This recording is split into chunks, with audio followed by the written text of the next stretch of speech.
Back to that breaking news we're following. Two persons of interest in the death of a 12-year-old girl found strangled to death in a creek in North Houston have been detained. Yeah, this all evolving within the past 30 minutes. Our Rochelle Turner at the scene. Rochelle, bring us up to speed. What can you tell us what's happening out there right now? Brittany, good morning. For the past 30 minutes, Houston police have been going in and out of a building. This is the Canfield Lakes Apartments here in North Houston. Now, this is all connected to that 12-year-old girl. Her name is Jocelyn. She was found dead in a creek earlier this week. I want you guys to take a look at this exclusive video of those two men who are considered persons of interest and seen in surveillance photos shortly after she was killed. KPRC2 photojournalist Roger Franco and I were the only ones present at these apartments in North Houston when both men were placed in handcuffs and put in the back of police cars. Now, that little girl was found earlier this week on West Rankin Road. Police believe she snuck out of her apartment sometime after 10 o'clock Sunday night. Her mom didn't realize it until the next morning when she tracked her phone to the creek. Someone called 911 after driving by and spotting her around 6 o'clock that morning. First responders and HPD recovered her body from the scene. HPD said that she died of strangulation, and this is something that we've been seeing Mayor John Whitmire speak about at city council meetings. He said it's terrible and we shouldn't have to worry about a 12-year-old girl being murdered. Now, we know that Jocelyn was a student at Spring ISD. The school released a statement earlier this week offering their condolences. And of course, we've been hearing from her mother all week. We heard from her yesterday for the first time. She was heartbroken and said it's going to be tough having to lay her 12-year-old daughter to rest. It's just unimaginable news for any parent. Now, as for what's next in the case, those two men will be taken to HPD headquarters where they will be questioned. Now, we are being told that a press conference could happen later this afternoon, and of course, we'll be able to learn more information about this case. And as soon as we learn information, we'll be sure to keep you guys updated on air and online at click2houston.com. For now, reporting live in North Houston, I'm Rochelle Turner, KPRC2 News. What's going on, guys? I'm Steve. Welcome back to the channel. Welcome back to another video. If it's your first time stopping by the channel, hit that subscribe button. Trust me, you won't regret it. If you're a returning subscriber, as always, guys, welcome back, and I do appreciate the support. Guys, that video that you just seen was the apprehension of two men in reference to 12-year-old Jocelyn Nungare out here in Houston, Texas, in the story that I covered earlier this week, in which this young lady was found under a bridge, strangled, close by her home. Now, they say this young girl snuck out the house. Depending on what news outlet you look at, it says, I think it was the evening of Father's Day, that Sunday night, around 10 o'clock, 12 o'clock, midnight, she snuck out of the house, supposedly. Now, there are a lot of rumors floating around about, what led her out the house. Still not known yet, but those two people that you've seen arrested are as follows.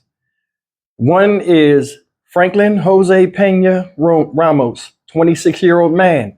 The other guy that you've seen was Johan Jose Rangel Martinez, a 21-year-old man. These two guys are the ones that they are saying are responsible for the death of young Jocelyn. Now, I'm going to play the press conference that just aired about an hour ago, so you guys can get a gist of what's going on, the facts that are known, and a lot of the questions from the media that you guys would be interested in. In the comment section, if you could, please put down what you think this is about, because when I was watching the press conference, right, a lot was thrown out, and you just take a look at it and tell me what you think. But be respectful in the comments, guys. I mean, it's a family hurting and people are suffering out here. So just, leave a comment, just your opinion of what you think this was all about and how this transpired. And just be respectful.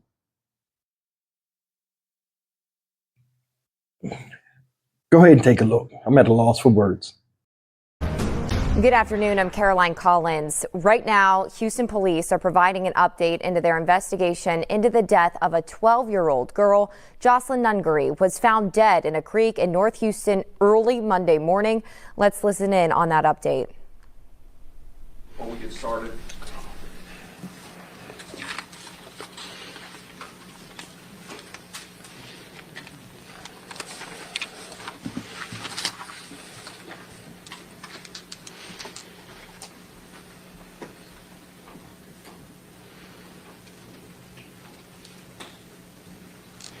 we good, Victor? Everybody good? Everybody good? Mic checks and everything, we're all good, right? All right. Good afternoon. On Monday, the mayor and I and our homicide stood in front of you and asked for and delivered some really tragic news of a little girl who was tragically murdered. And we asked for your help. Her name was Jocelyn Nungary, and she was 12 years old. We started to work, and we've been working around the clock since that time, trying to find out what happened to her and who was responsible and to get them off the street. I want to thank our homicide team, our North Belt crime suppression teams, our gang division, our SWAT team, and Metro PD, who all came together as we looked for this, for the guys that did this, the suspects in this horrible murder. And we were all out there. In fact, the mayor was with me on Tuesday night late as we were going through and looking to see if we could find anything else. And the teams were out there and they were scouring every potential video feed, and they were talking to everybody possible that might have seen something or heard something. And their hard work paid off, because we were able to find video and trace the movements of our suspects and of Jocelyn, and all the way to the point of where she was murdered and left in a bayou in the water. So that's the hard work that they did. We asked for the public's help, and the public came through too. People stepped up, people called, and we are still asking for more help from the public, for anybody that might have seen something or might know something, however small, to reach out to us. And I'll have homicide give you the numbers. Lieutenant Hope will give you the numbers on who to call for that. You can even call anonymously, but we really need all the help from all the public and to make sure that we have the very best solid case so these individuals do not get released back into the field, back into the public where they could hurt other people. So that is my ask of you. About an hour ago, I talked to Ms. Nungary, Jocelyn's mother, Alexis, and she's been very brave, but she is still devastated. Her little girl's gone. And now they're trying to figure out how to take care of her and to arrange funeral arrangements and try to heal for something you really can't heal from. And we understand that, because many of us have kids and cannot imagine the pain that they're going through. So I ask you to still pray for them immensely. They're going through a really trying time, and as Houstonians and this public, I know that we have fantastic people here. Keep praying for the Nungary family. I want to turn it over to the mayor to make a few comments, and then followed by that, we'll have Lieutenant Hope to give you more details on the investigation and how it's played out thus far, the things that we can share, but please understand there are still things we cannot share for the purposes of the investigation. I know you all understand that. And then we're going to deliver this in Spanish with Commander Garcia, who will offer comments in Spanish, and then we'll take questions from there. So with that, Mayor. Thank you, Chief. I'm here because of the seriousness of this case and my personal interest. As the mayor, as a grandfather and a father, it doesn't get any worse. I'm here primarily, though, to emphasize 3 points. Our condolences to the family. When I spoke to Ms. Nungary about an hour ago, she was at the funeral home.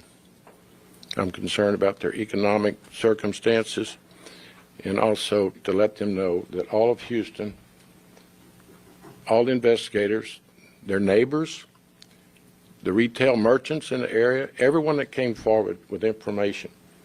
As the chief mentioned, I was there night before last. This North Belt crime suppression group, you don't want to mess with them. They were out on the streets, going up and down every street in every direction from the incident and the scene of the crime. I've watched homicide work around the clock all night long. I've seen SWAT show up to make certain that they were apprehended properly. So the first thing I want to emphasize is the condolences. The family, as the chief said, is devastated. I've spoken with an uncle. If you just put yourself in their place, they don't know which way to turn. They have very limited resources, but they're strong, they're brave. The mother just wants to see her baby. Hasn't been able to examine the body due to the investigation, but she's making arrangements as we talk. Number two, and I just touched on it briefly, but I want to expound on it. The police work. I want Houstonians to know, be proud and excited about your police department. The men and women go to work, they have families, but they are so passionate about their work, so professional. And it does aggravate me when some sources say, we've got to restore our confidence in the police. No, the confidence is there. I've witnessed it. I'm sharing it with Houstonians. All the resources necessary, collaboration, the scene of the crime, and we're seeing the result of this hard, old-fashioned police work using social media, new technologies, but also just footwork and collaboration, language skills. You couldn't be more proud of the police department, and we're seeing living evidence of it as I stand before you. And number three, I want to reach out to the court system, the justice system. We're going to be watching you. The arrest has taken place. The charges have been filed. Now we want the justice system to do its job.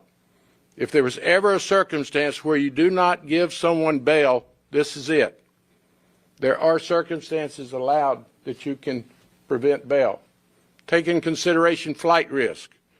Take in consideration the severity of this crime. So I'm going to be monitoring the court system. I want these suspects to have their day in court. I want to be held accountable, and I want it done sooner than later. That said, I'll yield to Lieutenant Hope, who has really led a very effective investigation. Thank you, sir. So you. Thank you, Mayor. And thank you, everyone, for being here today. Lieutenant, could we ask you to say and spell your full name, sir? Yes, ma'am. My name is Stephen Hope, S-T-E-P-H-E-N. Last name Hope, H-O-P-E. So I'm here today because our team has worked tirelessly tracking evidence in this case since the discovery of Jocelyn by a citizen on the morning of June 17th, 2024. Because of the assistance of the area community and surveillance video that our officers have tirelessly tracked down and other evidentiary pieces, we have found and learned that the suspects began their evening at a Northborough area restaurant together. They left that restaurant on foot, southbound. The suspects continued south and were first seen on a camera, and those are images that we released to you, to all of you and to the public. Suspects seen meeting the victim and talking for a few minutes while they were on Kirkendall. Later, the suspects and the victim walked together to a convenience store, and those images were also released to you guys and the public. After a few minutes, all three together walked to a bridge where ultimately Jocelyn was murdered. Suspects continue south towards their residence after leaving Jocelyn there. I want to thank the media for their assistance in greatly and broadly releasing the images of the suspects. I want to thank all the witnesses who have been brave, coming forward, talking to the police, and giving us the information that we needed to identify these suspects. So that on this morning, Thursday, June 20th, officers with the Houston SWAT team, Gang Division, North Belt Division, and Homicide did a coordinated operation at 13355 Northborough Drive, the Canfield Lake Apartments. And there we were able to find the two suspects, detain them, and transport them back here to Travis for questioning. While there, CSU continued to process their location, searching for more evidence, which they have found. The suspects are now facing charges of capital murder, one being Johan Jose Rangel Martinez, the second male being Franklin Jose Peña Ramos. It's because of the hard work of my police officers, the teams, the media, and the community at large that we were able to do this. And I'm very proud of everyone who was involved. Thank you. Johan Jose Rangel Martinez, Johan Jose Rangel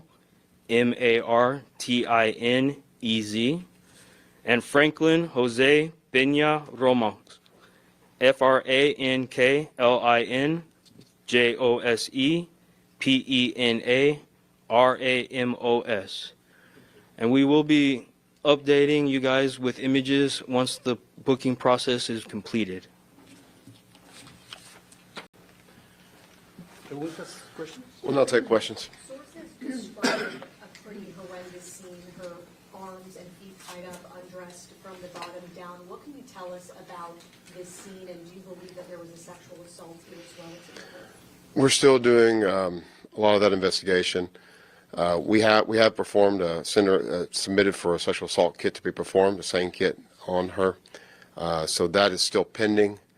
And for everything else, it was a horrible scene, but in careful care of the investigation, that's as far as I'll go with it. And then we're told that one of the suspects had possible bite marks on his neck. Any self-defense wounds? Do you believe that there was a struggle here and broken nails? So again, at this point, there's things I can release, that we will release, and things that we won't. All of that, the condition of her, more specifically of the suspects, all of those things will come out in time.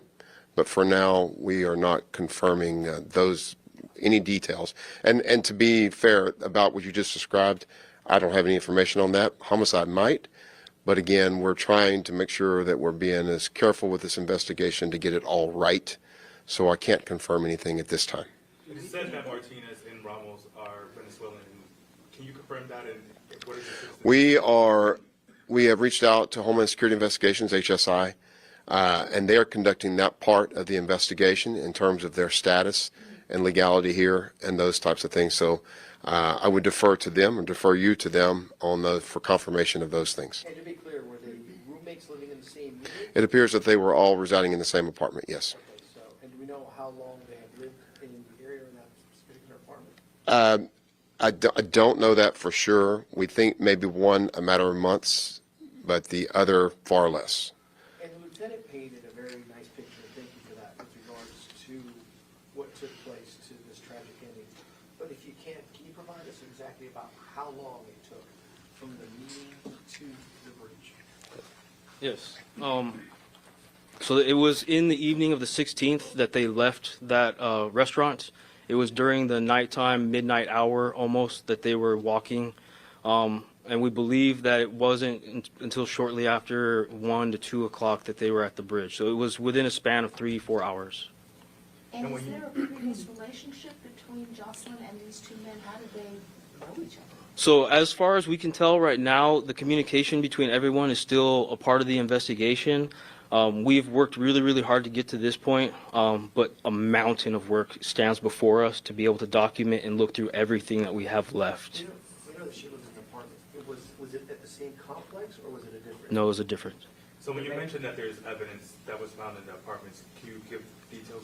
I cannot. Have these two been cooperative with you guys at all? Yes, they have been talking with us, and we are taking statements and talking with them. And as soon as we're done and they are booked in, like I said, we will get the pictures to you and make sure that everything that you need. Crack the case. Was there someone who called the police? So I'm actually really, really proud of the Houston citizens. I'm actually very proud of you guys, the media, It is all of the above. With all the effort that you guys put into getting the images of the individuals out to the public in a broad scape, with all the people who worked with us, the community members up in the Northborough area, the statements from witnesses, I can't stress enough that every piece of this was all together.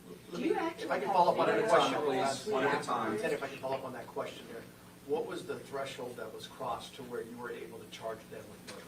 And I have to say it's all of it together. It's the totality of every piece of the evidence together. Once it brought it all into one place, then we were able to find them, find out who they are, link them to the location and to the actual incident itself. So no type of confession or anything like that from either one? So the actual statements that they've made is going to be a part of the investigation, and I can't go into that. Another question on this end over here, please. Yes. In relation to that question, what makes it a capital murder in this case? Can you go into that? Yes. And commission of another felony? No, actually, the age of the victim in Texas state law is all we need for it to be a capital. Under the age of 15, any murder is a capital murder. You said the gang unit was involved. Were they just involved in the apprehension, or was they a part of the investigation? So they actually assisted us greatly in reaching out with the community itself, and then also with surveillance and in the apprehension of the individuals. No, not that I know of, and that's still. Do you actually have video of all three at the bridge? You have. So the specifics of the actual surveillance videos, I cannot divulge at this time. I do let you know that we have evidence that compels us to believe that everyone was together throughout the entire course of this event. The mayor had mentioned that she was on the phone with her boyfriend around midnight that night. Did he ever call police about any concerns? Again, all of the communication portions, electronic or digital otherwise, is all being scoured. That's part of the mountain of information that we have to still go through and document. Have the parents of the 13-year-old been cooperative with you all? Extremely. We looked at some Couple more, guys. video that Couple showed more. an HP unit in the parking lot between the 7-Eleven and the bridge around 12:06 a.m. Monday. Was that in any relation to Jocelyn or anything related to this case? Not that I know of. Okay. Mayor, you mentioned keep your eye on the courts. Are you going to go to court to? No, I'm just simply saying that we have a justice system, and I think justice delayed is not good. So this is such an horrendous crime that I don't want to see these individuals on bond on the streets of Houston, if at all possible. We'll leave that to the judgment of the magistrate and the judges. But from my experience, capital murders in general on bond are some of our higher risk individuals, dangerous to law enforcement. When they jump bond, they know there's a warrant for their arrest. They don't want to be apprehended, and that leads to violence, not to mention the exposure to the citizens of Houston. So all I'm saying is the police are doing their job. The public's cooperated. The media's cooperated. Charges have been filed. So now let's do not delay accountability. Give them a fair trial they're entitled to, but hold them accountable by a judge in the justice system. So I will be monitoring it because in general, I'm concerned about the delay of trials in Harris County. Approximately 900 individuals are on the street of Houston today charged with murder or capital murder, waiting to go to court. And as I've said, it's one of the more dangerous profile that you could have in our community, that many of them are fugitives. We don't even know where they are. So I want to let Houstonians know I'll be monitoring the justice system as these two individuals go through it. Could we get a date of birth on the two suspects, please? Hmm? Could we just get a date of birth on the two suspects? No, just the age. I'm sorry. I just have the age. It appears that they might have shaved their beards. Were they trying to do you think they were trying to change their identity or hide their identity? So it's often very easy for people to change the way they look, and I can't say what their intentions were in that, but. Do we know more about their background when they arrive here in the States, or No, cross illegally, illegally, or if there's an ICE retainer on them, or? So no, and like as Chief had mentioned, we reached out to HSI, and we're going to let them take care of that portion of the investigation and look into it. Chief, as you reach Last out question right here, Mario. Chief, as you reach out to HSI, I have to ask, were they in any database within HPD already or within Harris County in the court system or any of our surrounding counties? So I don't have that information. Do we know if they were already in our system? I do not know. So we could, I'll tell you, I don't know, and I apologize, I should know that, but what I'll do is I'll find out if they're already in our system in any way that we've been handled them before, you know, and we'll share that. I'd appreciate that. The other quick question on the follow-up with that is that with regards to the gang task force or the gang members of HPD, excuse me, the gang officers Yes, sir. within HPD that were assisting in this, do we have confirmation that these men were associated with any type of either local or Venezuelan gangs that have a presence here in Houston? So at this moment, I have no information to suggest that and the team hasn't told me anyone's different. Again, we're working with HSI, and you know that within time, that may be something that's occurred, that they may have affiliations, but I just can't say that for sure at this moment. Thank you for finding out. Yes, sir. Sorry, last question, Lieutenant. What is the what restaurant were the men seen at when you begin this timeline? So I want, again, like the specifics of the incident, I want to kind of leave it to the investigation as it ongoes, and it's in the Northborough area, so it was not, everything was actually very close and on foot. Yep. Mayor, quick one to you. That's it, last question. Guys, and real quick, as far as booking photos and court information, once they're formally processed, we get the court assigned, you guys will get the booking photos. We'll post them to our X page. What's the takeaway that you have, Mayor, that we've always heard about community policing, but you really had a community, from what I've been able to gather, separate from what's been confirmed here today, really step up and flood the system with tips going into last night about this? I can assure you, from HPD's perspective, it was all hands on deck. When I was there night before last in the parking lot, you had HPD investigators going across that area of our community. As has been expressed by Lieutenant Hope through the media, Houstonians of all walks of life have come forward. And there's probably, listening to the officer, no one thing that made this case. It was the collaboration of the public, the media, the residents, the retail merchants. I was there when they were asked to allow HPD to view their videos. Everyone cooperated, and that's what is great about Houston. We come together during difficult times. This is a difficult time, but Houstonians ought to know they've got a police department that fights crime. The only thing this police department needs is more resources. They've got the expertise, the passion, the experience. We just need additional resources, which we'll be addressing in future days.